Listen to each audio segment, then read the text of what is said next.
Speaking of top 30s, I did just a stream just to iron out what I think the content of my top 30 was, and the amount of kid disrespect I was getting in the comments is absolutely phenomenal.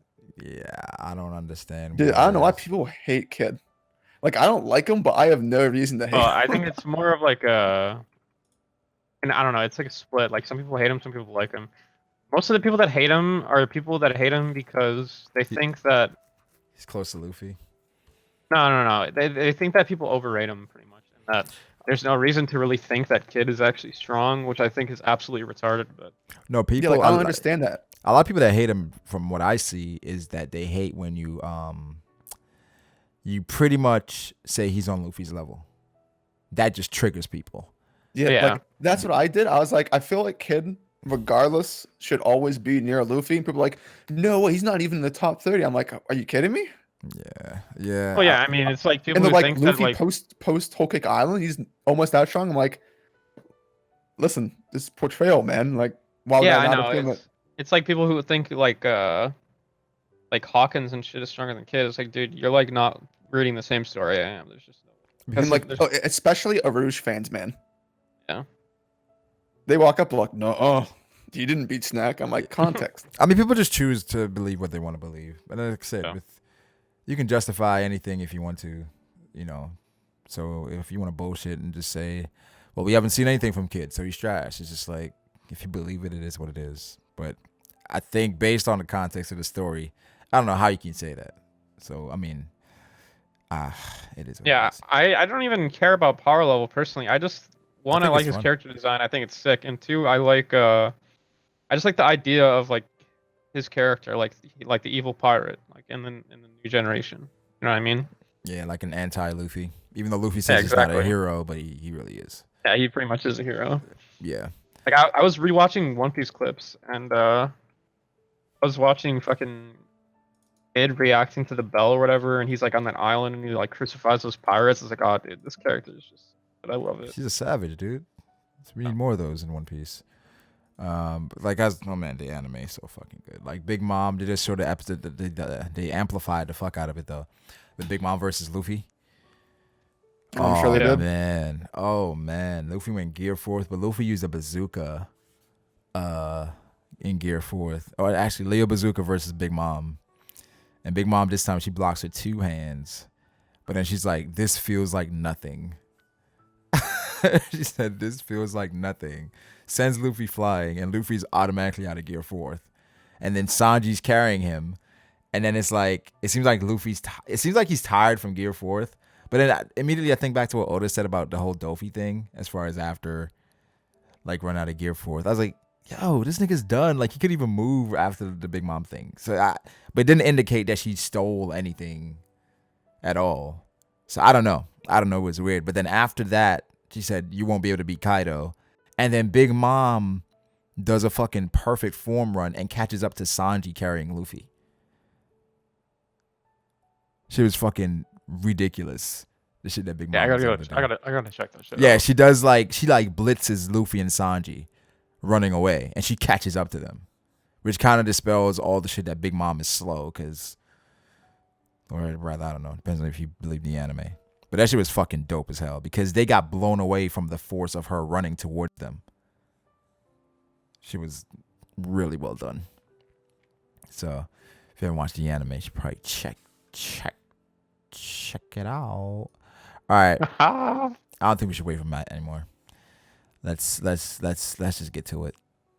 Yeah, fuck Matt. Yeah, fuck Matt. And Lando for that matter. 100%, especially Lando. 922. It's 921, bitch. Shit, 921. I'm not sure why I'm thinking about 922. 921. I love this chapter, but it's funny that the conversation around this chapter kind of veered towards, is it a 10 or not? So a lot of chatter about that. Even Theory came in the chat and mentioned about, chapters that we rate 10s and shit like that. How do you guys feel about that? Do you want me to go first or? Yeah. I'm in my kitchen right now, so just I'm gonna try and be liberal with how much I dominate the stream. So I actually want your guys' opinions more than mine. No. Yeah, just talk right now. I'm in my kitchen. I'll be there. So anyway, I mean, for me, I'm always someone who's actually fairly rough with ratings because a 10 for me is literally perfect in every way possible. I barely give 10s to any chapters ever. Yeah. I have standards. I feel like if you give chapters too high ratings too easily, it's kind of like what happens to like video game ratings and movie ratings. They get reviews where it's like 8 out of 10. It's like, do you really know what that actually means? Yeah. It's because I feel like the main reason people give everything so high is because they're afraid that anything that's like in school, it's like if you get like a 6, it's like, oh no, that's bad. That's failing grade. Yeah, that's how they look at it. Yeah, I understand that. I suppose I look at it differently, where I don't look at it as far as like it being perfect. I look at it as far as my personal enjoyment. You see what I mean? Yeah, the thing is like I understand people like. Okay, so like if you want to like have like a legitimate rating system, then it's really bad to give chapters like like fucking like Taekwon will give every chapter a 10, like oh this chapter's a 10, or like fucking even more meme like Legend Mac this chapter's 100, this chapter's 1,000. 1,000 out of 10. I love these aren't actual like rating scales to like mean anything to anyone. So it's like I understand why people don't like the like 10s getting thrown around everywhere, but at the same time, like why does it matter? Yeah, well, not even that, but it's like okay, so like someone like Drizzt, I understand he has like a really strict rating system, or maybe Theory does as well. Yeah. Like you have some people that'll just fucking like give like fucking I don't know, they're like for One Piece, they're like super strict. Like, oh, this obviously isn't a 10. But in a My Hero chapter where it's like them fucking sitting in a classroom jerking each other off. Oh, this is a 10. This is fire. That's what I'm saying. It's just based off personal enjoyment. Like that's why when somebody rates something a 10, it's like I can't really. Of course, jokingly, I ask you like, what are you doing? What are you thinking? If it's a chapter is not really, if the chapter's not really good, if I don't agree with it. But seriously, I don't care that much because that's how you felt about the chapter. Like again, for me, what was the question again, Brago? Give rating chapters in One Piece or in anything, in anime or in anything, or rating period. Like as far as the scale. Specifically, it's just let's talk about One Piece. Yeah, in One Piece, rating One Piece chapters because the conversation kind of shifted towards the rating of the chapter because some people felt like it was not a 10, some people felt like it was. Yeah, people giving. To be honest, often. Yeah. My opinion is this: as long as you're consistent with your ratings, fine. Yeah. Yeah. I also think it comes down to like how a lot of words change meaning, because it's kind of like how whenever Dustin started like saying the word trash with everything, it kind of meant something other than the word. Sometimes I feel like people just rate the chapter just to be like, yeah, I like it, instead of actually rating it to a system. Yeah. Yeah. For me, it's the experience, right? It's not just the chapter, it's also the chat. It's also no break before it. It's also no break after. You know what I'm saying? So it's just like, it's not me just rating how the chapter is. It's about how much I enjoy it and the time it comes out. So I get that 100% because like if you're like reacting to a chapter and you got like the chat going crazy and like, that whole experience, it's just it's a different feel, And again, we're reading week to week. But if I go back, like when I go back, I enjoy some chapters a lot more than I do others. And then I can rate it on a more consistent scale, where it's like I'm just looking at a chapter based on what we got from this chapter, and based on what we know about the story and what happened. It's like it makes the chapters even better. Some chapters even better, make some chapters worse based on what transpired. So as far as ratings, I try not to make too big a deal of people rating the chapters because in the end it really doesn't matter because that's their rating. Yeah. It's it is what it is. But yeah, so 921, we got some good stuff. I know the huge change in the Viz translation from the Geminus box. The Geminus box called Kaido a wise leader, wise king. And the Viz translation said deity who protects the land. What page is that on? Let me go look up for you real quick. I don't think I remember reading It's that. like the first page of the first chapter. page. The first page. O-Kiku says, the Fire Festival day on which the battle will take place is the one great festival the people of the city celebrate each year. Yeah, Kaido is held to be the deity who protects the land, which makes a lot more sense. That might be kind of alluding to his devil fruit. Like yeah, where he's like, yeah, because if you see something like that coming out of the sky, it's like you don't think that's regular. Oh, about that. Yeah. Kaido's not a mythical zone, by the way. He's an ancient zone. Yeah, I remember you saying that, Lando. I don't think so. Explain your point. No, why, Lando? I mean, it's inside of the story. I mean, the one-shot monster is a part of the canon story, and monsters, dragon exists. So it's not a mythical creature. That doesn't make it not a mythical creature. It does. Okay, listen. You have to be careful here. I understand your argument, but it doesn't.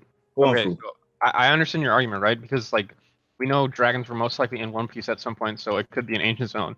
But at the same time, like you don't know if like Kaido is like some variant of a dragon. Like he's like specifically like an Eastern dragon. So like the dragon we saw in Punk Hazard is like a different type of dragon than what Kaido is. So like he could definitely be like some sort of mythical god or something like that. Lando, I feel like it's possible, kind of different. But in that case, it wouldn't hope of experience. I mean, we heard that dragons exist. So they say a different variation here, sure, but we gotta wait to Otis tell us that. Well, but for now, Lando, do you think that the rating of like the categorization of zone fruits, like ancient, is actually compared to the human, like our life, what we would consider them, or what the people in the One Piece world consider them? Doesn't matter what variation you take in the One Piece world, dragon actually exists. Zoro made a reference to Zoro made a reference to Ryuma. So it's knowledgeable in the series that it actually existed. So even if you go by the perception that in the series the characters don't believe that they actually exist, they do. Zoro knew about one. Yeah. So for that point, I got where you were coming from that perspective. But I was saying, what about this being a Chinese dragon and a Western dragon? Yes, bro, that is possible. At that point, you put the hope over experience. You're hoping that there's a different variation, which is possible. But right now, based on what we have known from the series, they actually existed. Yeah, but okay. So whenever the Straw Hats encountered the dragon on Punk Hazard, they called it like a myth. Yeah, Robin said that. Yeah, so you don't think they would classify it as being a mythical zone? The way I understand how zones work is pretty much ancient zones and the other zones are just regular zones, right? So you're just animals. But mythical zones have like special powers to them. Yeah. So like Sengoku's fruit, he has like the palm fist or whatever that he does where he like sends shockwaves and shit like that. Shockwaves, yeah. Yeah, Marco can heal, blah blah blah blah blah. And I think Kaido has special powers as well. Yeah, two things lead me to believe that he does have special powers. One, if you look how he came in, it seemed like he opened up a portal or something. Now, it very well could just be that, he was just flying above the sky. He happened to come down right through there, but it seemed like he was like coming through like some type of portal or something. I feel like the better evidence would be the fact that he changes the weather. Yeah, well, I mean that could be some like Kankasaki type thing, but the more important thing to me is that the way that he flies is like how Momonosuke flies, so where he conjures up the clouds under him, and he uses the clouds kind of like to float on. That doesn't seem like a regular thing. Listen, Froob, I'm not against Kaido being a mythical zone. I actually think that it goes fairly long with the story into the continuity because he's supposed to be the strongest zone. But I'm just saying, at this point in the story, Dragon actually existed because Oda made one-shot canon. No, he made monsters canon to the One Piece story. So no matter which way you took it, they actually existed. I guess I get that point. Wait, I got a question Oda for you guys. Could do something different. I'm not saying we won't do it. It makes sense if he do it. But right now, Dragon existed in One Piece. Now we can argue for Eastern or Western Dragon, sure. But it would existed. I think it would be a letdown to me. Not like it would be like, Kaido's character is ruined, but it would be a little bit of a letdown. A little bit. If it's just that's like a regular ancient zone, it'd be a little bit letdown. Would be. I agree that it would kind of seem kind of weird that the boss is an ancient zone. But as the series goes on right now, he's classified as ancient zone. So I'm working on a video about like One Piece. The theories that's going around right now for Kaido, where people think that Kaido is actually the dragon form is his actual form. And that that's possible. He's eating the Oni fruit. How do you guys feel about that? I disagree. I really like this idea. Honestly, like I'm so biased for it. No, I think it'd be so sick. You think? Honestly, I enjoy it, but I think Oh, you can go ahead, Lando. I really enjoy it, but I think the majority opinion is that he ate the fruit. Yeah, but they're saying which fruit did he eat? Did he eat the mythical Zoan fruit or the Oni fruit? Well, the popular opinion would be the dragon fruit. He ate the dragon fruit, and his original form was the form that we saw. Well, people were saying that the reason why they're saying he ate the Oni fruit is that he's always being referred to as a thing, as a creature. The other reason he's is that like a giant, even if he was. Like, either way. Well, the other reason is that whenever Kaido gets captured, and like they put like sea stone cuffs on him, he would revert to his dragon form, and anything they tried to use him wouldn't penetrate his scale. So that's why like everything breaks on his skin. So I wanted to see the Viz translation for that exactly to see what it said again, because then the context of that would be interesting.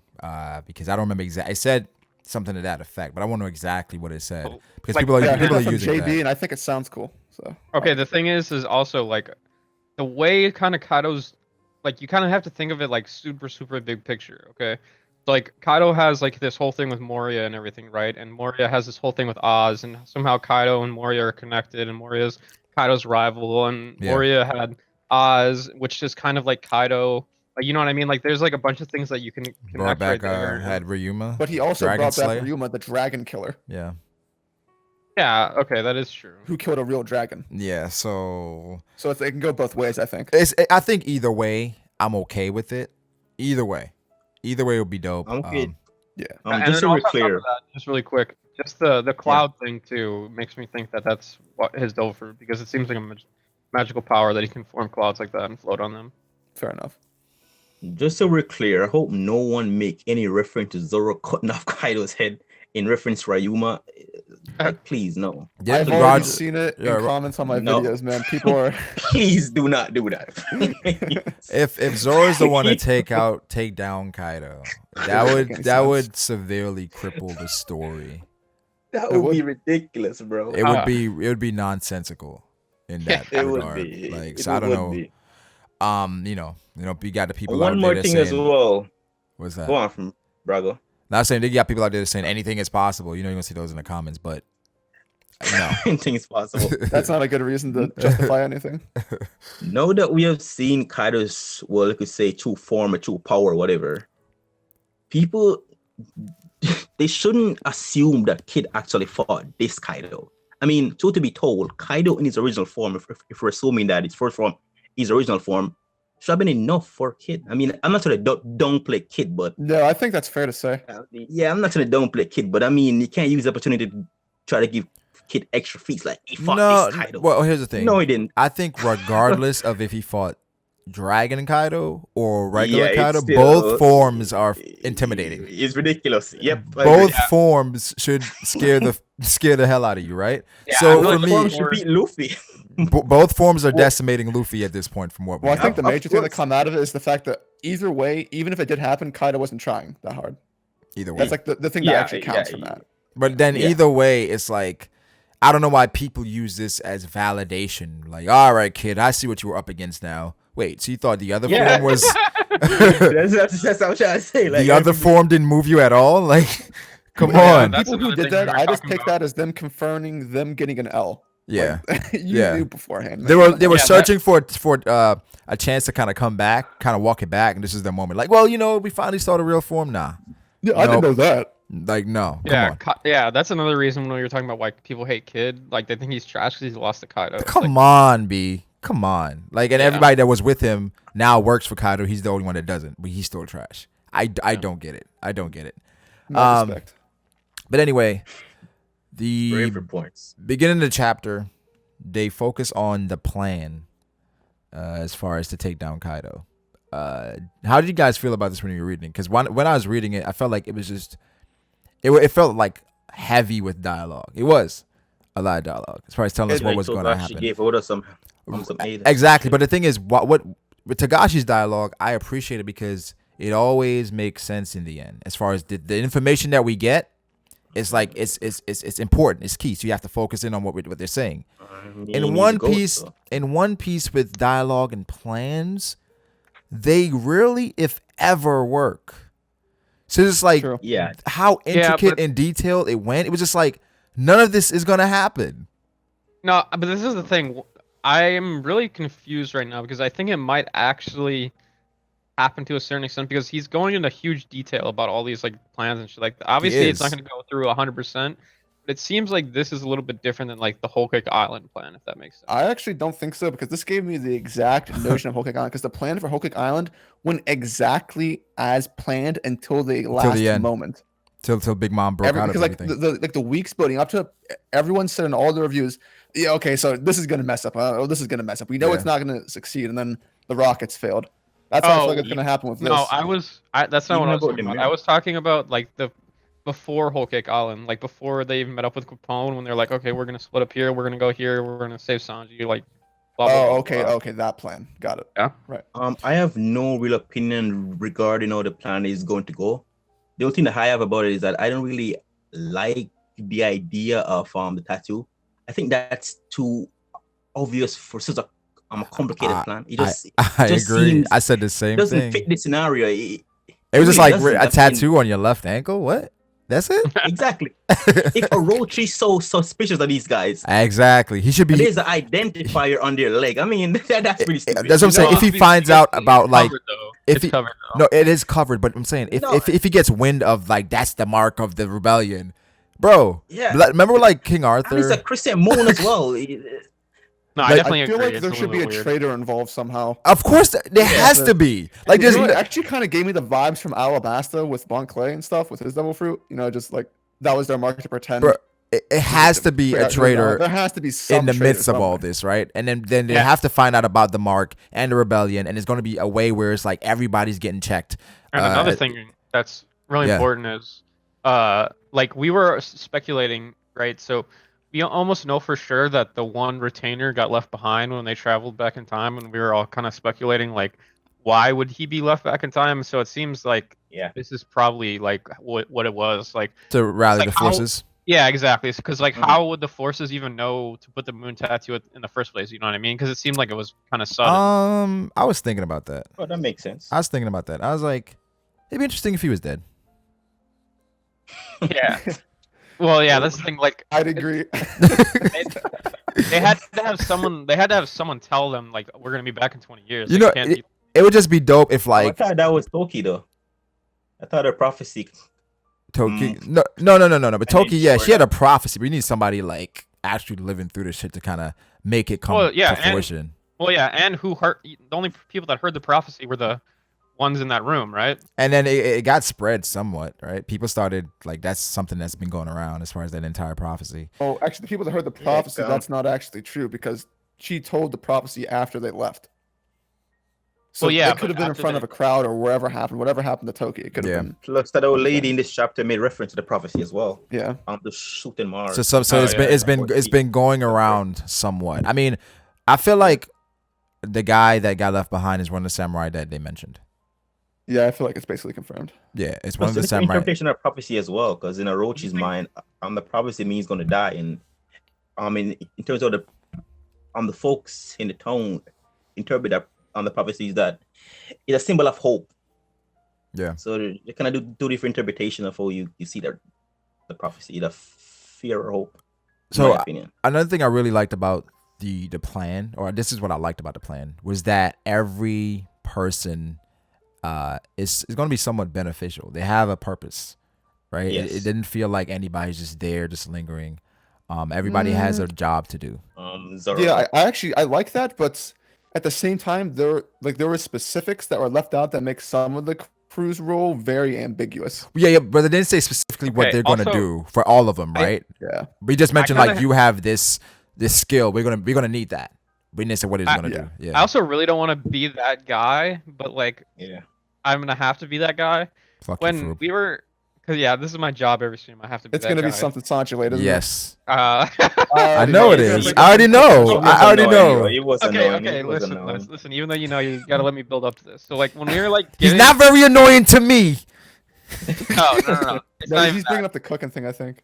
Yeah, exactly. So like, we have like all these things that like it makes a ton of sense to me, at least, where it's like, okay, Frankie got the blueprints from working here. Yeah. Robin, she's like doing this, and she's gonna do through here. And then it was like randomly, just like it seems so random. It's like Sanji's gonna cook to get people to come to him, and so we can find. It's like, wait, what? It kind of just seemed like they just like kind of like threw him in there because like they just wanted him to have a role. I don't know. Well, the thing is, they know. No, well, I think it's a feat because they're saying Sanji's cooking is so legendary. That's gonna attract so many people. It'd be easy to find like some of the rebellion that they're looking for. That's all. Well, it wasn't even. It's not even that I'm like shitting on him, like, oh yeah, no cooking again, even though it kind of is like that. But also, it's just like it didn't seem like it even like I don't know. It's just so random. Like I don't know. I don't know. The thing with Sanji, like he's a chef. Like his character. I mean, he's gonna cook. Well, I feel like the thing that Froob may be trying to get at, and I think this is from the perspective of Sanji fans who didn't particularly like Whole Cake Island. It's like, how often has it happened whenever in back-to-back arcs there have been cooking routes for Sanji where it didn't include him like doing something that isn't that? Because like usually when Sanji does something, it's like, you know, I mean, him Sanji doing something really special. He literally cooks every arc though. Like every not as a primary part of the plot. It's usually like the after, right? Yeah. So it feels like to me Oda's maybe trying to drive home like the roles, the things from Whole Cake I Island. don't know. Okay, like to put it a little bit differently, I would have preferred if it was like, okay, Sanji, your role is like kind of like if like he like made him do like something like Robin, to where it's like, okay, we're gonna put you in the cooks thing, and you're gonna have to like show your like build your way up to the cooks, and then you're gonna cook for the banquet or something like that. That would have been cool to me. Although, to be fair to Sanji, which I don't do, it's not like Zoro was doing anything super important either. Here's the thing. That's bro. This is always the thing. This is always the difference between Sanji and Zoro. Sanji is always pretty much intricate to the plans and what goes on. He always has a role, something he has to do to make shit happen. Zoro's literally just there, like be strong. Zoro's role was kind of important though. What's his role? He was supposed to rally the allies. No, bro. That's supposed to identify them. He never. I don't want to turn this into a fucking Zoro versus Sanji. He never carries it out. He failed at it, but he think his role he was given was right. But the thing important. Is, he makes up for it by the end because he ends up being like big and strong, and he beats whoever is in front of him, right? Yeah, whereas like Sanji, I hear you, but it's like where Sanji in his role as a cook. And, you know, some of the intricate things he has to accomplish is different, but I feel like it's just as effective or even more so than what Zoro has to do. I think it comes down to optics. It's the way it's seen. Zoro's more really badass. Exactly. Being a chef is not compared in terms of what people want to see in terms of you like fighting someone strong. No, I get it. I just don't. I'm just trying to like... For some people, looking at it from just a simplistic perspective, just like Zoro beats the stronger guy, so Zoro's more useful to the arc. When it's like, it's not that simple. Okay, well, I mean, there is an argument to be made in terms of how important Zoro is to the crew. Because I think it's pretty in terms of how people see him. He is important, but I feel like he would be easier replaced than some others. I don't think he's as resourceful as Sanji, but without Zoro, crew's not going. Yes, he is. Yes, Chris. Is Chris? Nope. What do you mean? Oh, certain opponents that he has to beat quite the cancer. Well, no, because I'm saying like you can opponent he has to beat is pretty important. You can find another strong guy. God damn it! I knew I should. No, I knew I shouldn't have brought this up. Brago. I fucking knew this. No, stop it, Brago. You can't find another strong guy. Like Zoro, no. Come on, B. To be a subordinate, no. Law's there. Dude, he's literally the guy that. No, I'm talking about the series. I'm talking about the series like from the beginning up to now in terms of his role so far in the crew. Replace Zoro with Johnny and same thing. Fuck out of here. It's literally a same guy. Story. He's literally a guy can differentiate Luffy or the captain. Talk about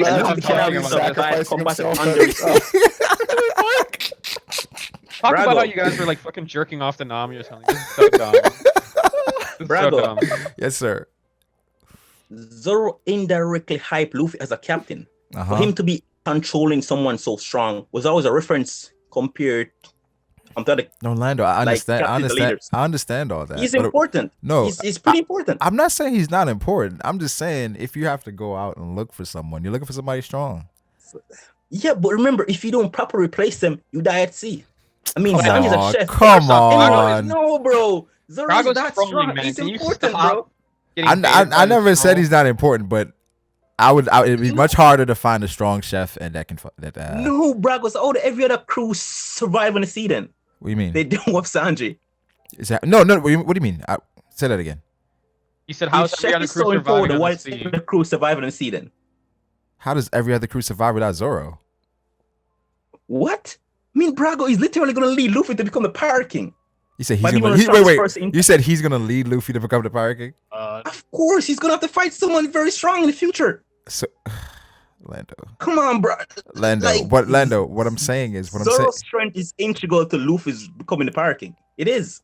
I never said it wasn't. What I'm saying is to No, find but it's not easy to replace. It's not easy to replace. No. I said he's easier to replace than Sanji. I don't think so. I do think Okay, so. listen. I'm just gonna put my 2 cents in. Sanji's and we should get the resourceful, fuck bro. out There's here. so many chefs out there, bro. Like who? There's Okay, so first many off, chefs how out the there. okay, Brago, can you please explain to me how being a master chef is like important to the story? Exactly. Wait. First of all, Sanji's cooking helps the crew recover.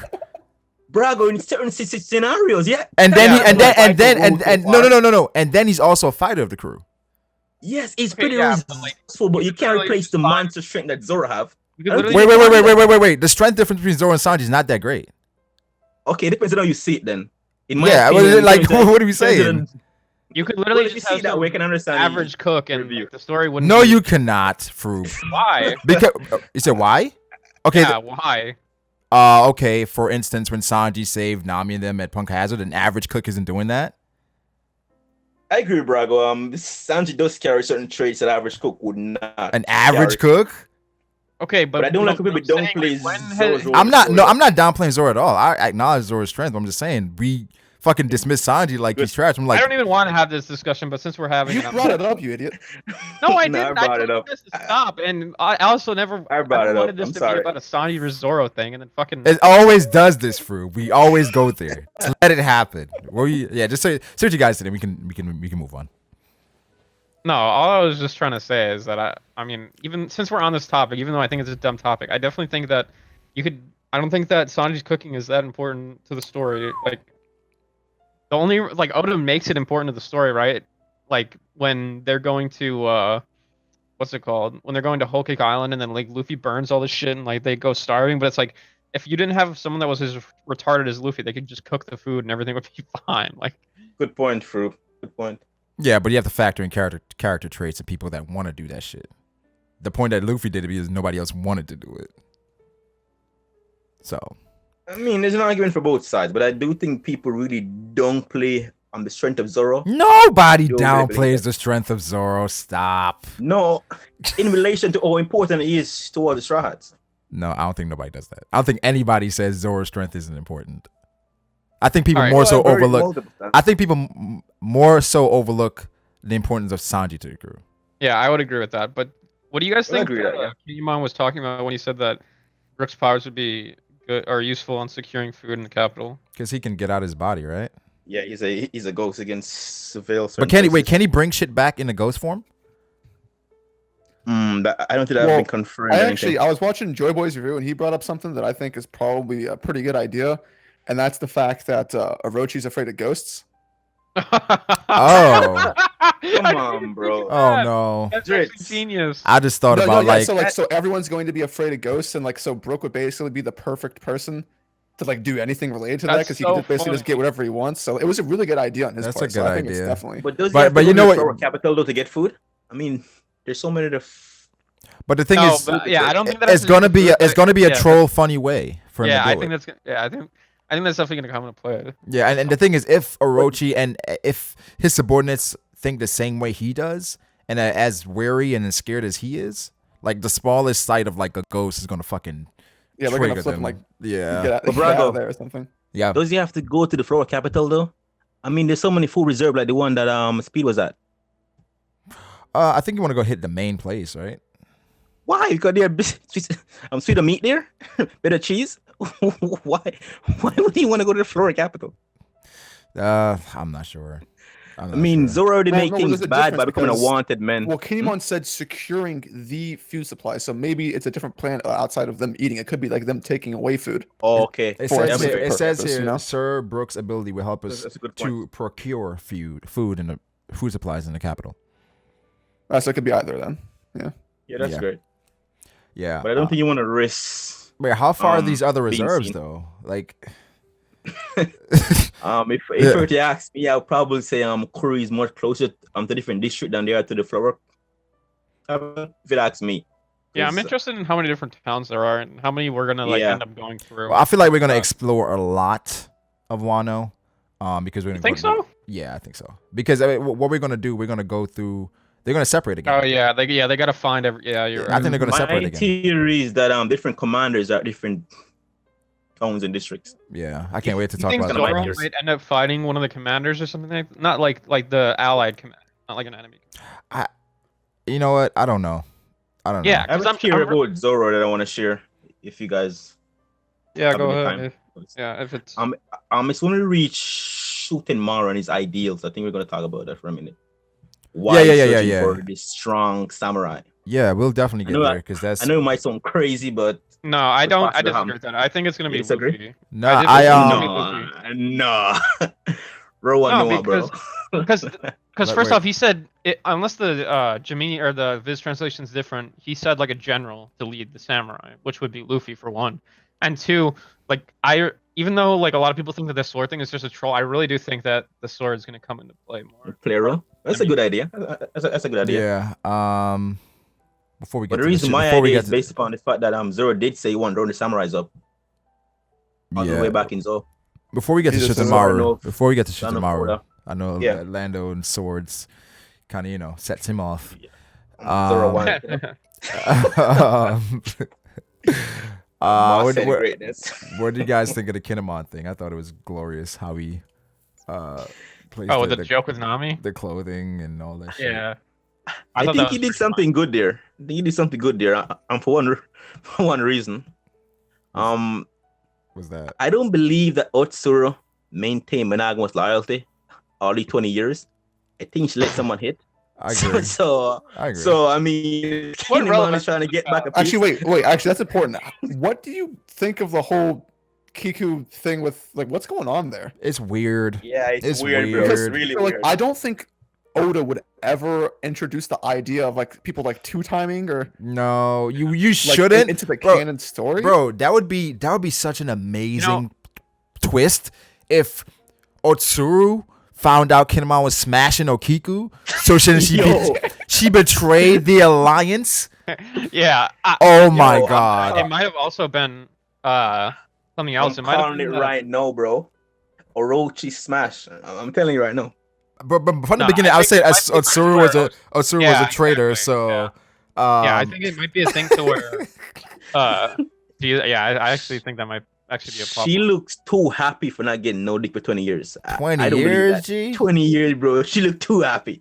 Well, this is the thing. I think they're gonna find out that she was a betrayer, and that him and O-Kiku are gonna become like lovers, quote unquote. Well, like here's the weird thing. Like, so assuming they're married, right? How does Suru not know Kiku? That's weird. Exactly. She's like, oh, they didn't know each other back at the leftover town. Oh yeah, but Kiku justifies by saying, "Oh, it's been 20 years." Whereas, like, yeah, that's the thing. Like, side chick, I'll never know the main chick anyway. So I mean, this is like one of those things to where it's like Oda's like putting in hints for us, but I can't exactly connect the dots completely. Yeah, but like, here's the thing: like, if that's Kinemon's wife, why wouldn't she know all about the plan? I think she does. Wouldn't that be kind of weird? It is weird. She has like the Kozuki like symbol swan stuff. Yeah, she has no idea. What's up with that? Prophecy. It's weird. Maybe it's not the real Otsuru. I don't know. Some weird shit like that. Maybe she died 20 years ago. But it was weird also. Kin'emon hasn't seen his wife. And knows his wife is worried. 20 years. And he's like, no, I don't want to see her right now. It's just, I don't know. I guess he understands the plan, and that's greater than like personal relationships right now. So I don't want to think badly unless I have to about Kin'emon, but like, I mean, it's not like he comes off as the greatest guy. He doesn't. He definitely does. He's a pervert that's married. Like, it's just, and, yeah. it's weird. And O-Kiku, like I said, their relationship off the rip, it seemed a bit odd. Well, you know what's odd when Law says something about it. Yeah, I was like, that's the only reason I'm still even talking about this, because Law's like, this seems like something more than just friends. I'm like, okay, Law says that he's not retarded. Where I'm like, is that how old is O-Kiku? How old does she look? I don't know. I mean, is she 25? I'm 25. So. Look, she's a girl in One Piece, so she has to be like between like 16 and 19, 20 or something. Yeah. Because I'm like, it's not his daughter by another woman, is it? Yo, no. She's 16, bro. Yo, all these fucking conspiracies. I mean, yo, fucking Kin'emon fucked a giant. Yeah. Oh, she's big as well. Yeah, she's a big woman. Kin'emon fucked Big Mom and took the kid with her. That's why they mentioned Big Mom. That's why Luffy mentioned Big Mom. Oda was foreshadowing. But on a serious note, though, props to O-Kiku, because if the information about the Shogun being on the island was mostly collected by her, I mean, she's been pretty helpful so far. She had the names of the headliners in each different district and stuff. She's been great so far in terms of her job. She's a woman. She's a pretty woman, you know? How hard can it be? She submit to the patriarchy then. Yeah, but Robin, she's probably doing more because she's trying to get into the inner room to kind of be, you know. So for the game, till Orochi drag her away and Orochi's like, yo, you come with me. She got to go through with it. She's in the inner room. Of course. You know? People don't want to believe it, but anyway. So Kin'emon points out that we have to find the samurai, and they say that they will give us the strength of 100, which it's kind of weird considering power scale off that. It's kind of weird. Froob. Yeah, it's kind of weird. 100. Yeah, maybe it's compared to like average samurais. Maybe it just threw me off based on the scale Oda used before with Zoro and yeah, no, Sanji. I definitely do agree. But but if the Ashura Dojo is mentioned, I'm seeing ways that the scale is much larger. Ashura Dojo is pretty strong. Right. Maybe it's 100 samurai. Yeah, exactly. So like, I think in general, I think that please don't fucking turn this into a Zoro versus Sanji thing. But I think that like when they were twice as strong as Sanji. No, I think that when they were talking about like, or long story short, if you think about like where Zoro and Sanji stand right now, they're probably around like commander level. Yes. And so I think that these people are probably around as strong as them. So here's the thing I want to say real quick in the anime and how they had the matchups with the commanders, right? So in the anime, Katakuri is clearly leagues above everybody else.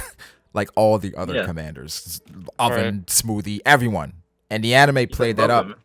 The anime played it up in which you had moments where Reiju got the better of Smoothie. You had moments where Ichiji got the better of like Daifuku and Oven, and Yanji did shit. Niji did shit against the others, right? But when it came to like Katakuri, he basically was dominating everyone. But the thing is, what was surprising is that Oda made it so that he made a fight of Reiju versus Smoothie. Like it was like okay, Smoothie's obviously a commander, so it's not far fetched to see Sanji and Zoro fight commanders at all. Like I think that's all kind of far fetched. What do you mean? Yeah, I'm a Katakuri. The one thing I do want to say is we shouldn't get too horny off classes because then we become no. What I'm saying is that Oda plays up the right hand a lot more than I see other commanders. From what it seems so far is that like Oda sacrifices other parts of the commanders and only cares about one. Yes. Which is typically the strongest one. Like the important guy, like so you have Katakuri, the quote unquote important guy, and other guys are used as hype men. I mean, which like to be honest, I kind of feel bad for Jack because I know Jack isn't weak and like that's not the point. But like what you're used for in terms of portrayal is important to how people view you. I feel, but the thing is, but you know why I like that he's using Jack Drizzt? Yeah, he's literally using him to hype. He's using somebody that's somewhat credible, right? Yeah. Where it's like, as a logical person, you should understand that Jack has some feats, right? And because what Oda has done in the past is he used someone that wasn't credible yet. He used someone that was hyped up by strictly just like verbiage. And like, yo, that person's strong. And then they get demolished and we're like, were they ever really strong? Like we've seen instantly, Jack's been through some shit where we're like, yo, like he should be dead. About Jack is that he hasn't taken like a astounding W yet, like to where it's like clear like victory. I don't think. Like, yeah. But yeah, the thing is, I agree. But some of the situations he's been in, just getting out of it, you can look at it as a W. Oh yeah, I agree. Like I don't like looking at it in black and white. Like a lot of people see Jack and then they think like he's trash. Back to your first point. They're trash for that.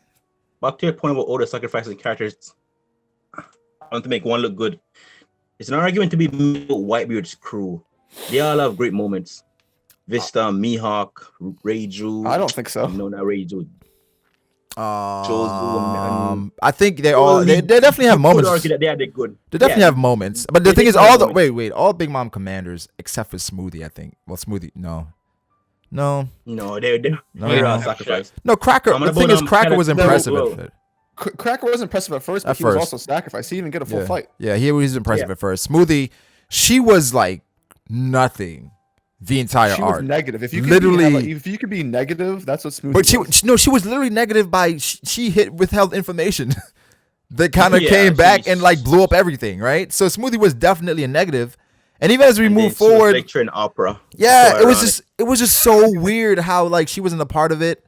With Whitebeard, they had small moments, right? Like with Jozu, huge moments, bro. Well, Jozu's Mihawk. I mean, that's like you can't downplay that, bro. Is it? I don't know. It was cool. It was okay. I don't feel like it's a clash. Plus, he got a Kaido involved. I mean, he tossed a big piece of rock up in the sky. Come on, G. Like I said, it's small. I feel like in the grand scheme of things, in a compare that to a 10-day fight. I mean, bro, we're kind of exaggerated in a sense. Nothing. Compare that to Luffy versus Katakuri and everything they went through. Nothing. I think this is actually. Oh, go ahead. Sorry. I think the best feat I've seen from all the commanders for Whitebeard that I was like, okay, this is kind of impressive, is Mihawk and Vista. Yeah. Marco wasn't. I mean, I don't know. A lot of people rate that Marco clash versus Kizaru a lot higher than I do. Argument at first is that the right hand gets special portrayal, and Vista proved that it's not true. I mean, you can give another commander great portrayal. Vista got like the backhand though. He got ignored. But he fought the world. Yeah, the thing is, Mihawk was looking at Luffy the entire time. How it was shown. But that's like saying, let's say you're trying your best against someone you really want to beat, and they're like looking at someone else while they're fighting you. Like, how are you gonna feel about that? That was my interpretation, just until Oda said in data books that he has enough swordsmanship to fight Mihawk. Yeah, I mean that was the thing. Like a lot of people think that. A lot of people that are like fucking complete Mihawk haters will call him like, "Oh, Mihawk's trash. You couldn't even defeat Vista." Like if you look at it like in context of what was going on, like Mihawk was literally just casually like kind of defending himself against Vista while he was like completely like, his mind wasn't even on the fight whatsoever. Like he was like, just thinking about different shit. Yeah, but I mean, but Oda does do no justice by hyping it up in data books as well. Yeah, Marco's feat wasn't that Vista can fight Mihawk. I mean, all the commanders I don't feel like any commander was like overly impressive at the Marineford War, and it's kind of because in a war it's kind of different. It's not a 1v1, so they were everywhere instead of like fighting one person at a time. But then they'd have moments where like Marco would come through and kick Aokiji, and then Jozu would come brilliant punk Aokiji, and then it's like then when Aokiji hits Jozu, it's over. You know, and Brago, one more point as well. Back to Katakuri. To be fair to my critique, you can argue that Katakuri has mainly been ineffective. Even though he's been consistently portrayed as strong, he's been ineffective. No, you're right. He hasn't achieved anything that he tried to achieve. Well, that's always the argument for One Piece antagonists, is that they have the capability to do things, but they never find it never gets done because of it never gets done. Even Luffy on the ship, but at the same time, never let Luffy get off the ship. About Big Mom, like like you know, it's like I said, it's like for story purposes, they have to. Straw Hats can't die, so they can't die. Incompetence has to be like wrote in there somewhat. So, plus I'm a big Katakuri fanboy as well, but even I can see it. I mean, he tries certain stuff, and I mean, but to change the subject back to this chapter. Like, even though I know Drizzt is gonna laugh at me for this because it's actually kind of embarrassing, but I actually, as I'm rereading through this, just when we're talking about it, I just realized that they showed the 3 silhouettes for the 3 people above Kin'emon's head when he says. You thought it was his top knot? No, I just You didn't notice that? No, I wasn't even looking at the panel, dude. Froob was like Zoro. All right, then what are your thoughts on it, Froob? Oh, I think the dude on the left is 100%. The retainer dude? Yeah. And then the dude in the middle is obviously Ashura Doji. Dude on the right looks crazy. I don't know what that is. It looks like he's got a giant pair of scissors in his back. Dude on the right is obviously Kiku. Have you guys read Kingdom? What is that? You guys read Kingdom? Ponytail, dude. Yeah, it's a ponytail. Oh, okay. You guys read Kingdom? Yes. Yeah. I don't want to spoil it, guys, but if you Is it from something recently? Yeah, it's because recently. It's not that recent. Don't spoil. Okay, I'm not gonna spoil it. But nah, the dude in the middle is yeah. That's the dude in the middle. Go ahead. What were you gonna say? We're about to get to it. I like to say that I like how Kin'emon thinks. I mean, his initial plan was to sneak up on Kaido and take him out. But the fact that he want these strong guys kind of show that he kind of prepare for all the battle if it comes towards that. You might not want it, but these guys are very good to have. And I think he kind of implied that, like, hey, I don't want to fight, I don't fight, but these guys will be very important if we get them. Well, this is personal for him. Like, you know what I'm saying? Like, think about everything. Like, this is really personal for him, so they're taking as many measures as possible to make sure that they accomplish this, which, again, in One Piece, shit typically fails. But I agree. I like his way of thinking. Thoughts? One more thing. Also, just one thing to note about, because we're about to get into the Shutenmaru shit. Yeah. There's actually a character, or not a character, there's a person, well, actually, I guess he technically is a character. He's a character in Japanese mythology, and his name is Shuten Doji. Yeah. Oh. So they're going to fuse? No. Judge top one. But that's pretty much just confirming that they are... Jacket fruit? Like what happened at Drum Island?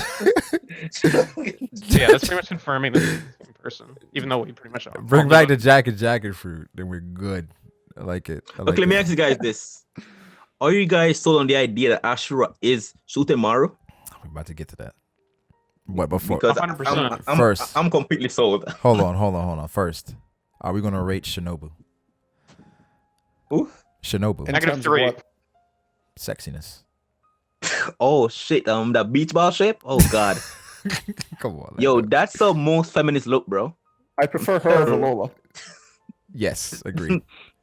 I prefer her. Can we all agree that most feminists look like her though?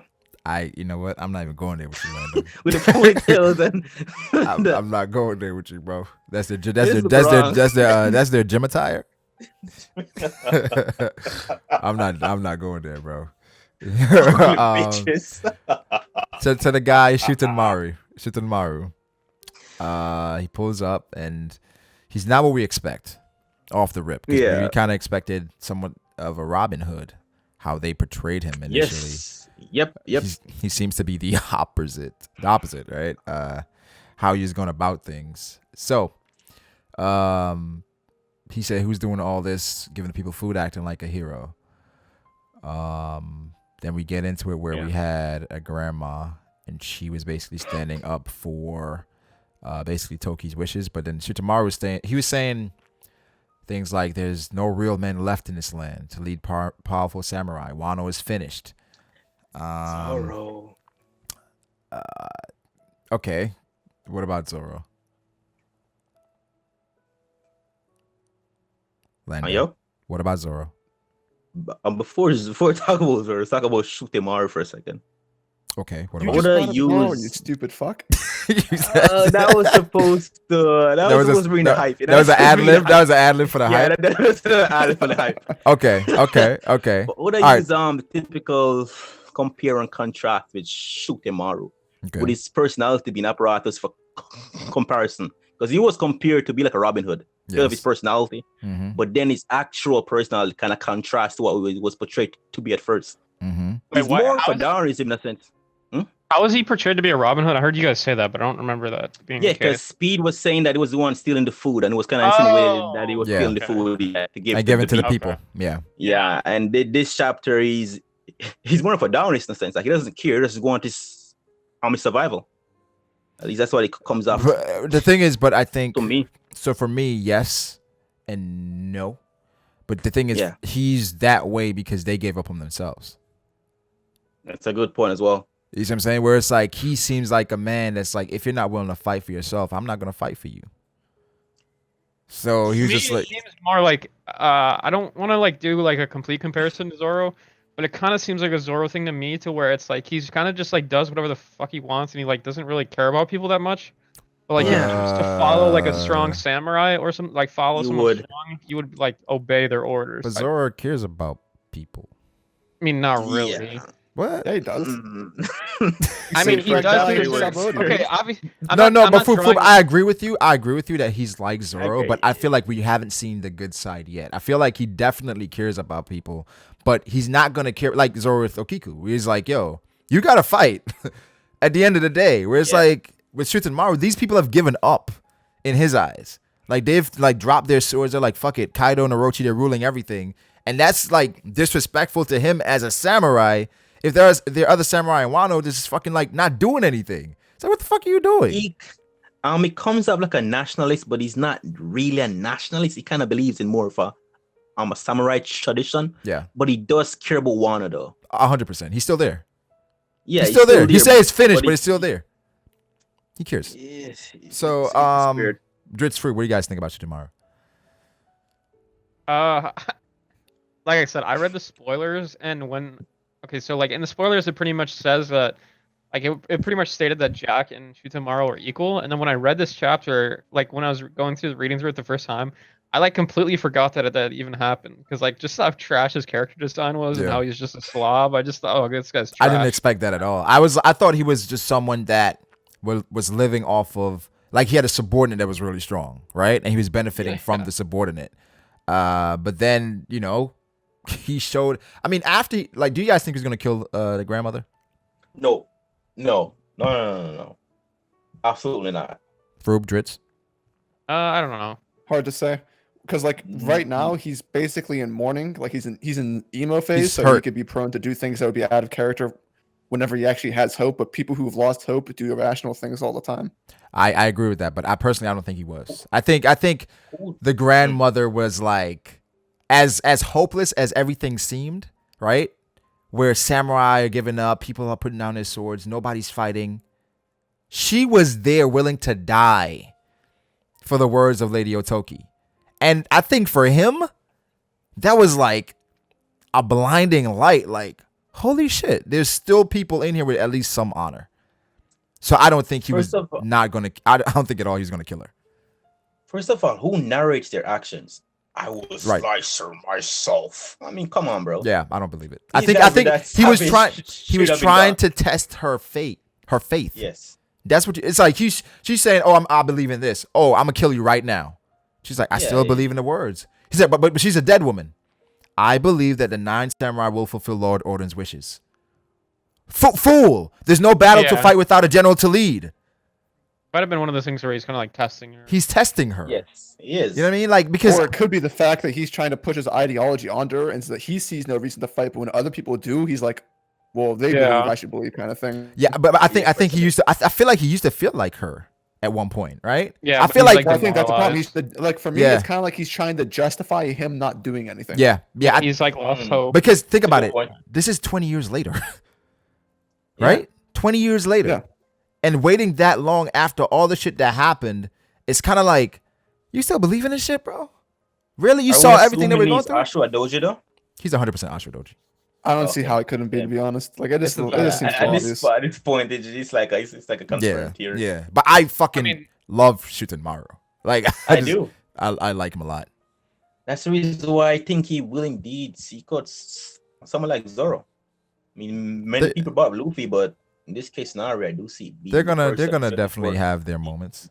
I mean, it's definitely gonna be it's either gonna be Luffy or Zoro, but I lean more towards Luffy, but I think it could be an interesting dynamic in which both are acknowledged.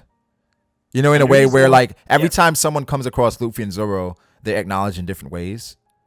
Where it's like, oh, you must be the captain, right? And then they look at Luffy like, what? And then after a bit, they're like, he has to be impressive if a guy like this is willing to follow him and kind of put his pride aside.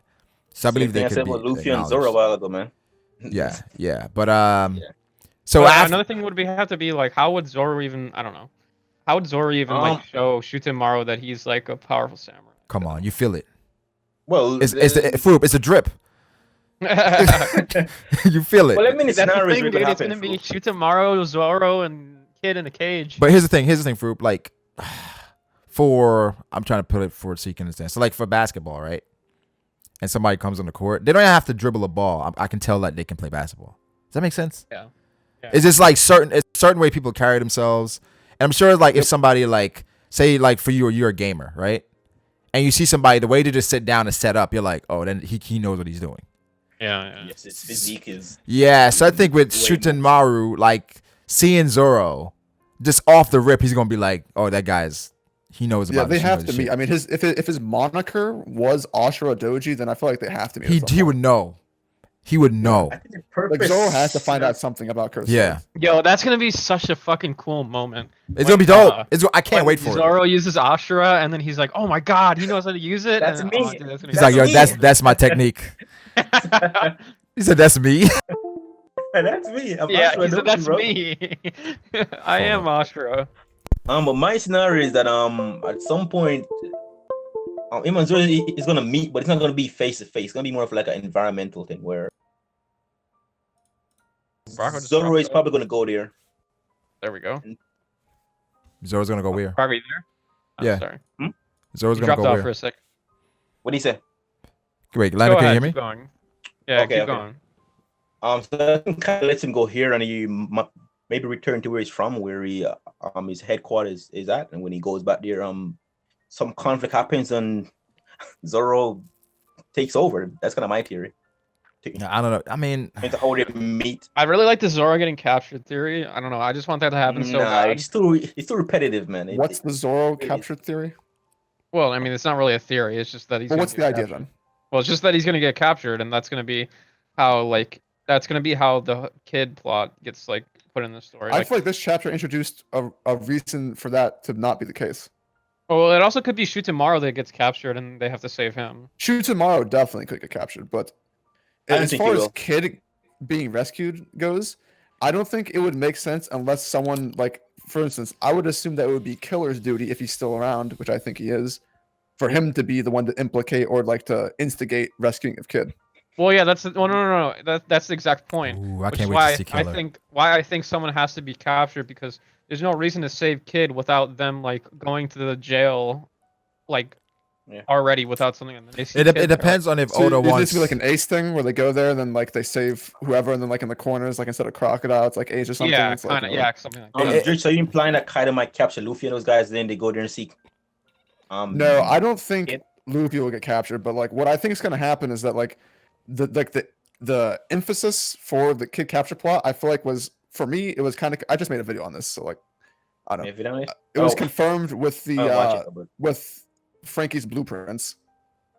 Oh, blueprints to the entirety of Kaido's home. Yeah. What do you think could be located on those blueprints? Where the prison is located? Yeah. Just among other just things. To be like, and that would be also be where it's where poneglyphs or wherever. Not to like be repetitive, but they also need like a point to like go to the prison in the first place. And unless Killer like comes in like, oh, I want it on your alliance, but you got to help me with this, then I don't see any other way. So another thing, it depends on, shit, I forgot what I was gonna say. Y'all just fucked me up. What were you gonna say, Froob? Lando, you can go. I think you were trying to say something. Just to be devil advocate in a sense, Drizzt, what if Kid isn't where Kaido is? Or where Kaido? Why wouldn't it be? Well, give me a reason why it wouldn't be. Could be there of a prisoner. I don't know. He almost. Let me spin this to you then. Can I just explain it in a different way for you? Yeah, he almost 100% is, because anytime we've seen Wano and it's been snowing, it's heavily implied that like whenever it's snowing that it's in like Kaido's Onigashima Island. Just to be clear, I believe that he's there, but just to be devil's advocate, just to propose a different idea that maybe Oda have a side mission. I don't think any idea is as viable as long as you believe in that Oda was definitely influenced by the tale of Momotaro. Yeah. So also, last time we saw Kid, he was in the complex that looked like a cave, and in the tale of Momotaro, Oni's lived in caves. Right, and also when Kaido hits his subordinate and he flies out of the cave, he goes into the water. So it's like they're on a small island. They're on a small island. I believe he's there, but it would be a great subplot if Killer was to go somewhere else and rescue him.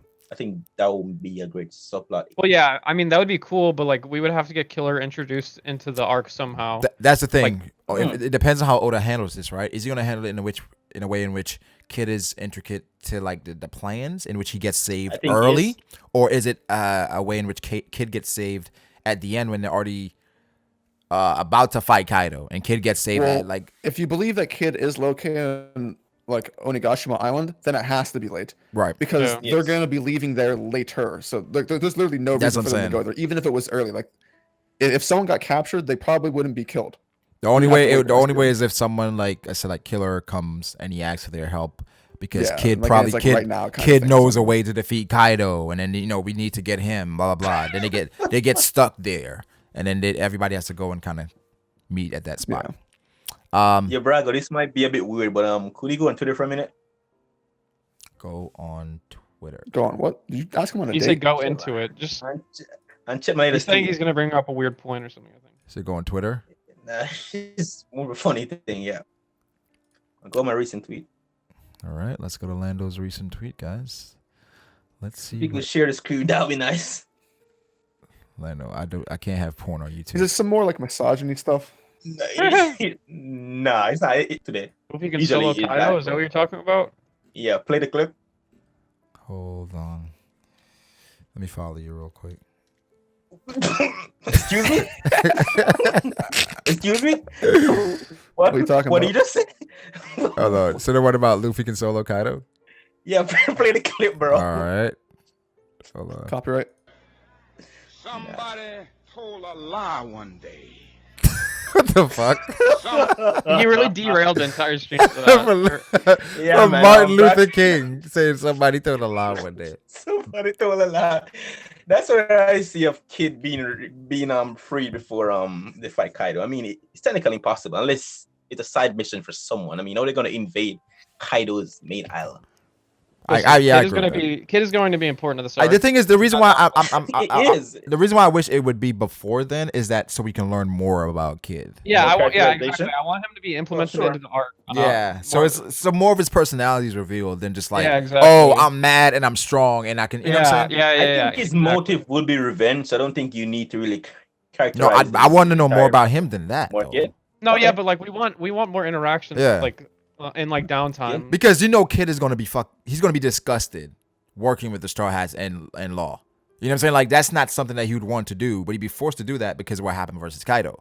So I'd like to see how he handles that. Like, what's the interaction like? Because we've seen Kid like in moments passing, but having like moments like with the characters is just so like refreshing to me. Like with Law, like Capone, love those characters now. So I want to see more of him. Stop lying. Capone. You don't love Capone. I like him a lot more now. I would say I love him more in comparison to how I felt about him before.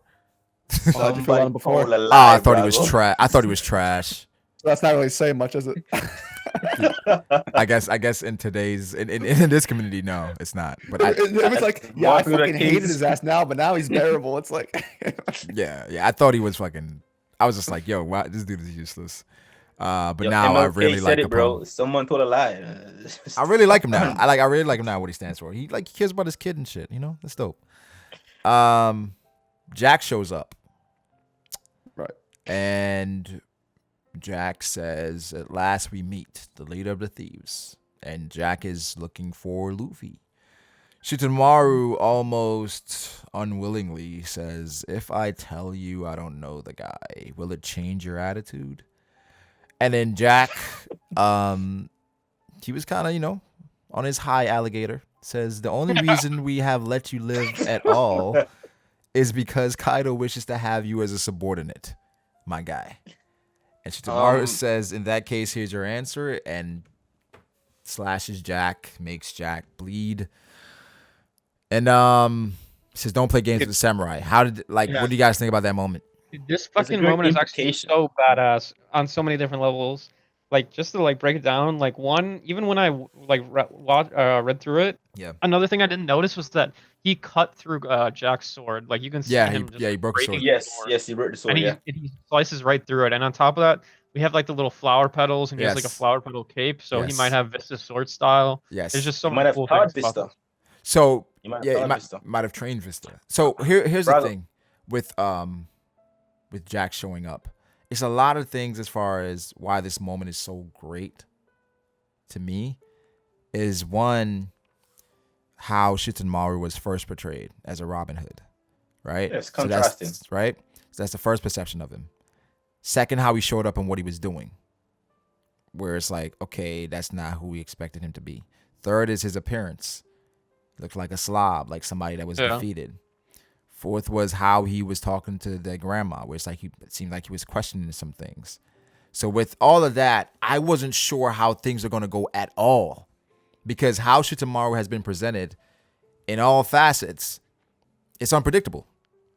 So when he cut Jack, somebody who has been heralded as like, people are like, well, he could be the right hand. It was like, what? Come on, bro. I mean, the anime said it. That goes against continuity story. Bro, Lando, you're gonna make us go on these fucking tangents all day long. No, I mean, the only way it could be the right hand if Oda breaks his cycle. Oda always portrayed the characters third, second, and first. I mean, listen. I think everyone in here agrees that he's most likely not. But more it's than not likely, impossible. more than likely, but it wasn't impossible based on his feats. Yeah. But I mean, okay. I mean, I thought like you say we never see the right hands first. That's I don't know, but a lot of people say that. No, we never seen them before. We never seen them first. I mean, in every antagonistic force, they always come at the exact end. The only time where I mean, Marco. That's actually not the case. He was one of the first. I'm talking about antagonistic forces. Like we going up against a crew, which is supposed to be antagonists inside of the crew. Listen. I agree. If you can make an example, there's no reason to go on this tangent forever. I agree. Atlanta's like, why did you agree? Debate me. Okay, back to debate me, you peon. All right. No, back to Shutenmaru for a minute. This is gonna be like the fourth fucking tangent that Lando brought us on. Right. There's an implication here that Ashura Doji or Shutenmaru, whichever one you want to call him. Mm-hmm. There's an implication here that back in the past, he might have fought someone stronger than Jack, or at least been placed in situations dangerous than the one that he's in right now. He was I mean, he was. Bro, of course, bro. With someone stronger. Well, I'm assuming back then, with everything happening with the rebellion, that he was probably at some point surrounded by like a bunch of those guys. A bunch of strong samurai that would probably close to his level. Because I'm sure. Could he be the one who freed Dog? Dog and Cat. I'm thinking. You guys thinking that could happen? I was thinking him and the guy that got left behind and. The other guy, those three samurai, because somehow they got freed, and I'm thinking they did it. And of course, remember, the relationship that they had with Odin, right? Yes.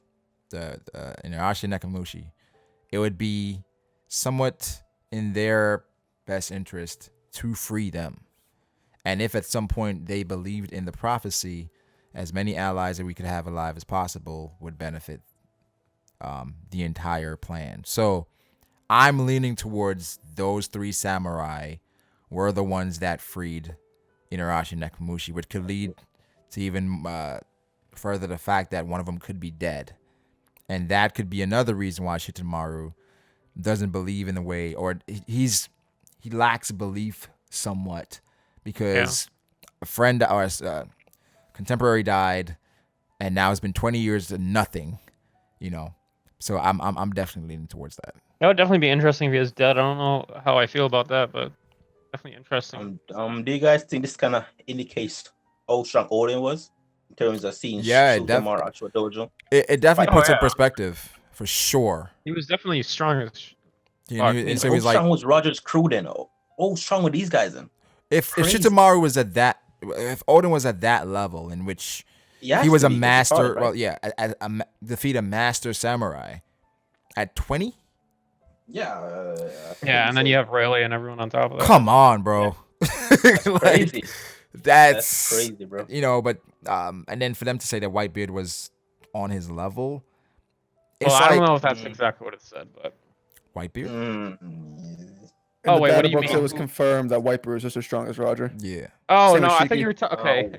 I thought you were saying Whitebeard was as strong as Oden. I was like, I don't know. No. I was saying Whitebeard. I'm talking about like Whitebeard's overall crew in comparison to Rogers. Yeah. Okay. In which the portrayal of it is like it's hard not to believe there was somebody else on Whitebeard's crew. You know what I mean? Yeah, second division. Well, Oden wasn't on it for a long time. I'm talking about like just in comparison to Rogers' crew, in which it's seemingly everybody on Rogers' crew is legendary, right? You don't get that feeling from Whitebeard's crew. You get the feeling that Oyagi, he's up here, and everybody else is just like kids to him. Yeah, the gap was a bit. That's not the case with Roger really at all. And you would think that that's the same with like Scopper. So and then I'll have to bring up a point, if you mind. Yeah, go ahead. I mind. The dialogue when they clashed was what a high level battle. You think it's possible that some time might have when I pass by said the same thing that insinuates that? Because I mean, 100%. I said the same thing. After one clash, there's no way he says a high level.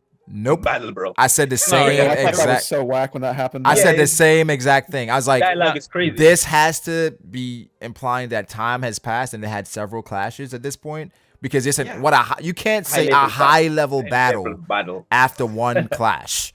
That's honestly like power scaling the Kizaru and Marco shit after one clash and calling it high level battle. You know what I'm saying? So I don't know. For me, like, this was exactly what happened with the Hiroshima stuff, though. They're like, oh, it's getting serious now. But like, it never really was, kind of thing. Like for me, like I don't have a problem when Oda does this, but like, as far as I'm concerned, whenever I'm writing, I feel like the fight should speak to itself. Without here's something that I like what Oda did in this chapter that I usually criticize the shit out of him for ruthlessly. What's that? Is using fodder to hype people up instead of people you care about. So whenever Kaido was revealed, literally everyone and their mama who was important was like, "Oh fuck." Jack was like, "Why is he here?" Yeah, why? Like, holy shit. Yeah. Law was like, "It's Kaido, bitches." And then like there it is. Like that's how like you do like fights reveals. Like whenever you have people doing something important, have people who matter say it. Have people, that you kind of respect their opinion. Like the Luffy versus Katakuri thing. Remember when they said that Luffy was dodging and he's taken several like near life-threatening injuries at this point. That was a valid observation. What I'm saying, bro, it was from Flampe. That is valid, bro. She knows what conquers Aki is. She knows somebody. I hear you, but it's still from But she got knocked out by it, right? But so what? How can I respect your opinion? You're trying to downplay the fact that Keller must kill this dude. No, I'm just saying. Listen, I agree with what Drizzt said in general, but also at the same time, like, I kind of like it how he does this because even though most people can tell, there are some people that like will just look at this and be like, oh, Jack's trash, I knew it. But like when he says, what an incredibly high level duel, it just confirms like everyone there even. Well, it's somewhat. It's not overwhelming. Like it was just a one clash and then it kind of evened up towards the end. Yeah. I want to ask Drizzt caught him off guard. Lando. Drizzt-kun. Yes, what? Lando, my son. Is it because Kaido the dragon and you kind of favor that idea why you're kind of this crazy about it? But kind of favor what? It's because Kaido the dragon are we... What's the question? Say the fucking question, you bitch. I said the question already, bro. I'm saying that the reason why like, what's the context? you're not harsh and old and writing regarding this scenario because it's pleasing to you that Kaido is a dragon, which you wanted for a very long time. Kaido, it's pleasing to me, but like if you've been around me long enough, I can find a reason to complain about anything. Yeah, I don't know what other criticism. What is the main that you're talking about? Like, what is he overlooking? I guess he's talking about like how he always talks about the fact that Oda never used hype. Well, the way you use hype, like it was literally the exact opposite with the way it was with Kaido than the way it was with Shutenmaru or something. And I thought that Kaido and dragon, I'm feeling biased, but also Shutenmaru in the Viz translations had something a lot different to say than what Japanese box said. In the Viz, Kaido says, Shutenmaru says, I won't be killed by a mere underling like you. Yes, which he is. I already lost my chance for meaningful death. Yes. That's different. He's definitely Ashura Doji, bro. That's different. In the Japanese box, it said, I won't be killed, or you're a small fry. He just called Jack a small fry. But now he's saying, you're an underling. That is definitely very interesting. He might also die too this arc if that's what it says. He said, "I already lost my chance for a meaningful death." Where, of course, samurais they have honor in some way. Yeah. So I think back then maybe he was. I don't know if like he was around when Odin was being executed, in which he was kind of dragged away, and then he kind of went in like balls to the wall, freed the dukes, and wanted to die then in Odin's honor. But then ended up surviving. So hopefully he's not on some Pedro shit where he wants to die, and then he ends up dying at the end. Pedro shit. Yeah. Pedro If it does happen, Zoro, hopefully it's in a much better way than Hopefully. Pedro. Hopefully. There he goes again. There's so many death flags this arc, dude. Yeah. Oh my god. But Jack says, How many people but you why? think are actually gonna die though? What? How many people do you think are gonna die? I think Kin'emon dies. Oh, I don't know if anyone's gonna Sanji. die. Oh, you think Kin'emon dies? Yeah. So actually, I like we were talking about the general thing, right? Mm. And someone commented on my video saying something that was I didn't know, but like during like one of like the Shogun eras, one of the generals was named Kin'emon. And he died, huh? I don't know about how he died. Or not. So I was really. No, Why it's do just, you think Kinemon's gonna die? I just feel like that would cause a lot of emotion on both sides, and it'd be great for Momonosuke that, or I guess great for me that another father figure just died in front of him, because Kin'emon was literally posing as his Right now, father. the three most Brago, likely I thought they people said that are father. probably gonna die would be Kaido, Shutenmaru, and Law. It's really hard for me to see Kaido dying. Really I hard. think some sacrifice must be made out to make this. I don't think it's that hard. More Really? believable. No. Well, it depends on how you see it. Like, if you imagine, like, what if the other Yonko show up and Blackbeard shows up? Other and Yonko says, would have to then, be yeah, there he's for dead. Yeah. death, bro. Like death. Yeah, I don't think Luffy's killing anybody. No, yeah, I don't think Luffy kills him, but I Yeah. definitely think it's So possible you that he don't dies. think Luffy solo on Kaido? No. Well, I mean, it's not even about soloing him. Somebody even told a lie. Well, here's the thing. Like, I don't think logically Oda can write Luffy soloing Kaido. I feel like it would be the biggest ass pull ever. What if he 100%. wanted to be a dragon? What's that? What if Luffy acknowledged the power of dragons? No, but without using my own memes against me, like logically, there is a case to be made that someone 1v1 Kaido is being set up in the series. Because they set up the expectation that no one could ever beat Kaido in a 1v1, which means that someone might beat him in a 1v1. I mean, Luffy said he was going to beat Kaido. We don't know how. It seems ridiculous. I actually think that you're It's there. incorrect in that analysis. I think the fact that they said that no one could beat Kaido in a 1v1 is more of a foreshadow that they can't beat a Kaido in a 1v1, that he is going to beat Kaido in a 1v1. Because, I mean, it's like, it would be so dumb to 1v1 the guy that you said that no one could 1v1. Like, that would just be so dumb. But then, like, then Luffy gonna be like, nobody can beat Luffy 1v1. Yeah, but he would be the strongest character in the series at that point. Like, is he? It depends if you think Kaido is the strongest Yonko. Well, it depends on what your definition of 1v1 is. Is this after like fighting? One. No, yeah, but like, would you consider like with everything that happened in the Katakuri fight? Is that a 1v1?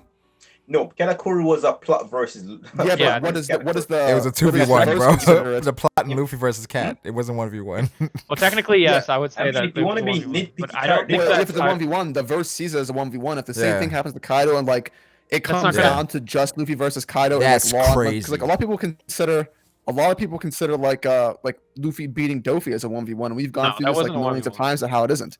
Yeah, some people. But it could be set up. I understand when you say like how like the verse might think of him as a 1v1, but in general, like there's no way that Luffy kills Kaido without help. Like it would just be so dumb. It would be so dumb. It would be bad. It would ruin the series. It would be really, really bad if Luffy somehow goes Gear 4 to dragon form, and then it's all fun and games to Luffy say, I wonder if I could be a dragon. Actually, the new idea is that Luffy's going to have a Gear 4 tiger form because of like the historical and mythological conflict between dragons and tigers. I'm thinking it'd be a lion form to show Kaido that who's ready to who's ready to king of the beasts.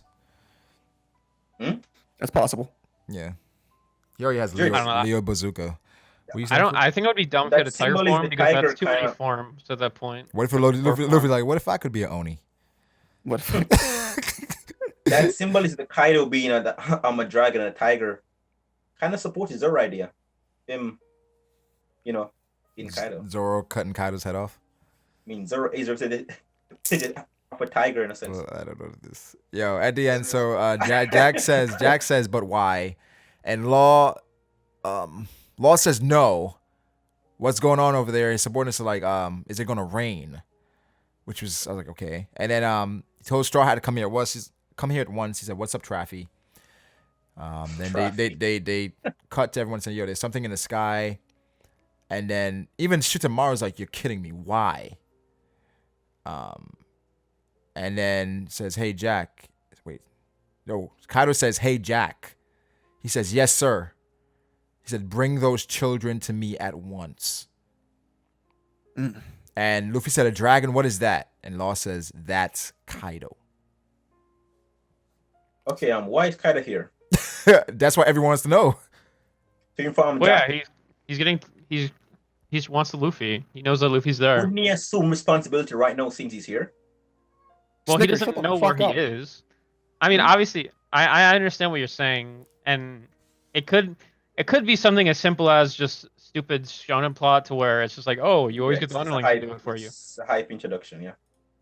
But I also think that it could be something possible to where like maybe Kaido has something business to attend to, so he has to have Jack do it.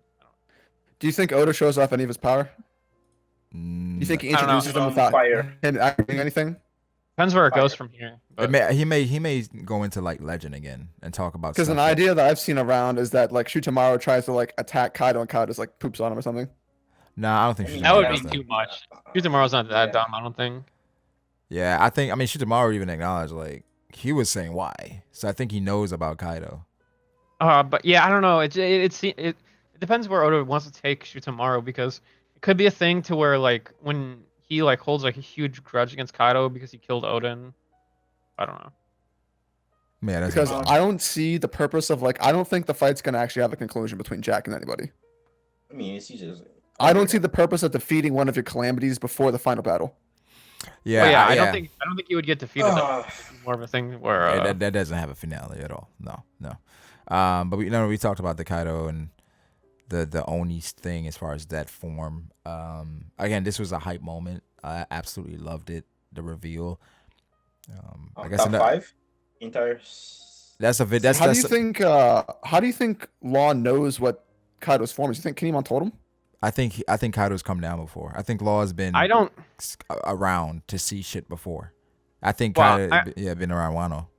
I think the thing is that you got to understand is that if you're like they have to have heard legends about the Yonkos and in general know their powers. Like the way the story's written from a spectator point of view, like we're kept everything hidden by Oda, but like most of the characters in the story probably have to know in general like what are the powers of like these main people. So like he probably Think knows so? that Kaido has been he's probably known that Kaido's been a dragon. It's probably known that Kaido's a dragon. I mean, yeah, but I feel like it seemed like he had like firsthand, just absolutely no. You know what I mean? Like if you haven't seen something before, you're still like, huh? He absolutely knew. Has that ever been a thing though? How many cases has that been the case where it's like other people other than like us, which is like we represent the Straw Hats, know people's powers? Because the Admirals didn't necessarily know like Marco's power at Marineford, did they? The only time was Sengoku knew Whitebeard's power. Yeah, right. I mean, Or is there are there other cases? I mean, I don't know. I'd have to get into specifics, but I feel like I remember like Robin like giving them information about things sometimes. I don't know. It's like really vague in my memory That's right one now. thing. That's one thing. Never depend on Robin ask for information. Like she won't tell you shit unless you ask for it. Okay. Do you guys think Kaido actually capture these guys right now? No. No. I have no idea where the. Because I mean, depending on the field of vision, he should be able to see them or Where does at least assume that they are at the. I can tell you right now, whenever Kaido doesn't capture them, people can be like, his observation hockey sucks. But I mean, that's a valid argument. Still. No, I it's mean, not. It's not. No, I mean, you because could put observation Zoro, hockey so, is I like mean, it's basically like a plot device. When it's used when it's necessary. That's it. Really, Depending on how tall Kaido is, it's not hard to assume that he might see them. Bro. I mean, I mean, it's- logically, but listen, Yeah. that would but be but if he's bigger, no, that'd be like dumb. it's like if he's huge, it's like he's looking down on like small fucking ants. Listen.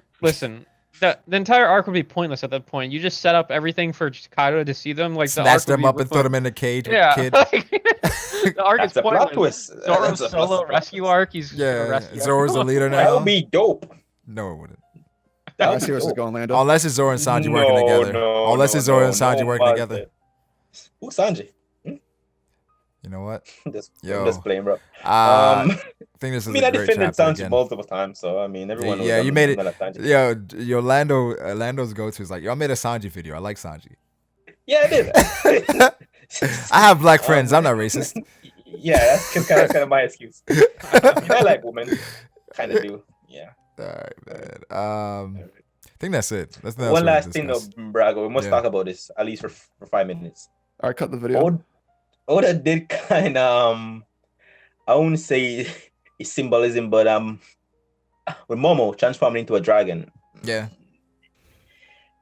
I don't know how to feel about it. I mean, it's kind of obviously some symbolism there. Him replacing Kaido as ruler of. Well, Wano, I think this could give some more it's information to the smile fruits, in which maybe you need something from the original devil fruits, or to kind of create the smile fruit. Kind of act as a reactant to Momonosuke, why he transformed so quickly. 'Cause I mean, in the last panel, he was right there. But also remember when Momo transformed, apparently he was hearing the voice of Kaido when he was in the dragon form. So I think it could be a connection with smile fruits and the actual fruit. Or Kaido could have the parent smile fruit, or whatever the fuck that means. Yeah, it's really hard to tell, because like when that happened, it was hard to tell if that was like a power of Kaido or something like that, or if it was Momo like having like a traumatic traumatic like anxiety attack. Yeah, I was tripping off the sands. Yeah, I mean, I don't know. It just seemed like Momo was going crazy, and Kaido was speaking to him. So I don't know, this doesn't relate to this chapter, but were there any updates and if he mastered the control over Zoro or anything like that? Any updates? Any indication? No. Why is he here? They didn't talk about that at all. But of course, Zunisha told him. Should just assume that he learned to control Zoro. I don't think he learned to control Zunisha, but I think he was told some information that's pretty important. That's going to be pretty important, I think, in this arc. For sure. Yeah. Oh, God, that's why we don't know about it yet. But I mean, for Momonosuke, I know he wasn't a fan favorite just because of how he came off like as a spoiled brat and just like annoying. But when he painted a picture as far as like what he's been through at that age, it's kind of like he's not that bad, because you could be Dofi. Like you could be Dofi.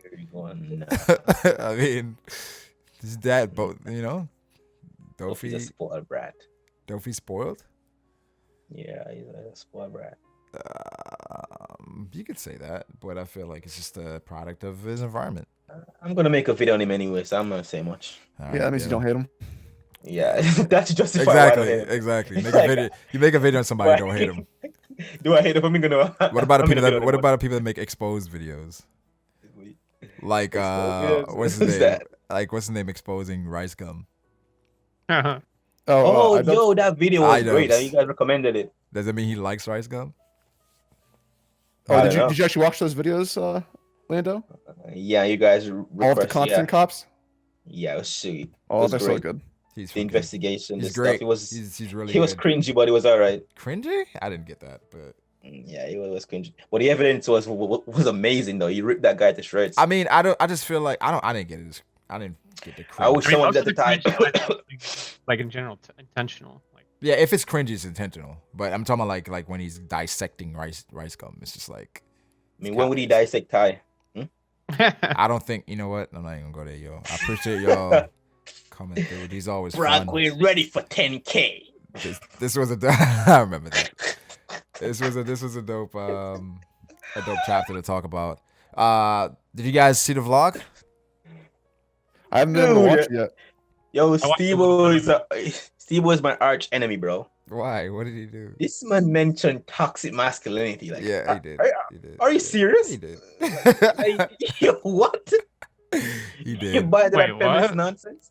Yeah, you should watch the video, bro. That's toxic masculinity. Yeah, Was he saying it like as a joke, or was he being serious? He was being serious. It was funny. It was funny. Yeah, so that vlog was just showing some of the shit that happened in New York. Honestly, can't wait for LA. Just gonna be dope. And these guys say Ty was the 5th Yonko. Can't believe that. Yeah, that discussion was They call Drizzt. I don't want to spoil, but Drizzt, if you watch it, you'll see what they call. They call him. I will say it. I'm brave enough. All right, I guess